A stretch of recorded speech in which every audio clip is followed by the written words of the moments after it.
আহো বাতিজা আহো, দেখছো তোমার লে কত বড় ফুকনিটা রেখে দিচ্ছে, আর এইটা তোমার পাতাটা ঢুকাই দেবো। আরে মান্দা তো ফুকনি না।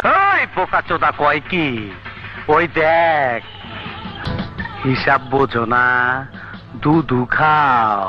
ছোটবেলা ছিলাম রাজাকা, তখন আইনা মাটির তলে হান্দায় রাখছি।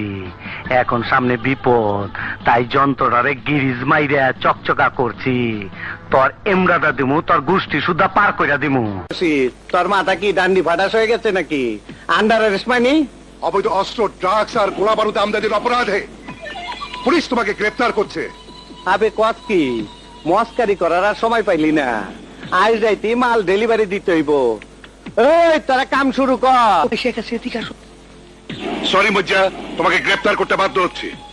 কমিশনার স্যারের ডাইরেক্ট অর্ডার, এই যে ওয়ারেন্ট।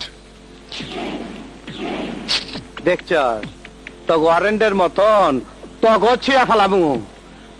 কমিশনার জানে না এই মইজার বিরুদ্ধে কেউ সাক্ষী দেয় না। তোমার বিরুদ্ধে সাক্ষী পাওয়া গেছে। কেঠা? তোমার পার্টনার আয়ুব চৌধুরী। আয়ব 7-8 মাটির নিচে গেল, তুই আমার কাছে বাঁচবার পারবি না। তোর আমি নকদান অব্দি শুট করে দিমু। আমারে যাইতে দে, আমি হালার জানা যা। ওই ফকুনির বাচ্চারা, আমার জুতা ছিঁড়ছে কেটা, পরে আমি দেখবার আইছি। আমি তোর জুতা ছিঁড়েছি? আরে তোর তো কপাল ভালো, তুই আসিস নি, তাহলে জুতার মতো তোকেও ছিঁড়ে ফেলতাম। দেখ, আমাকে ভালো করে দেখ।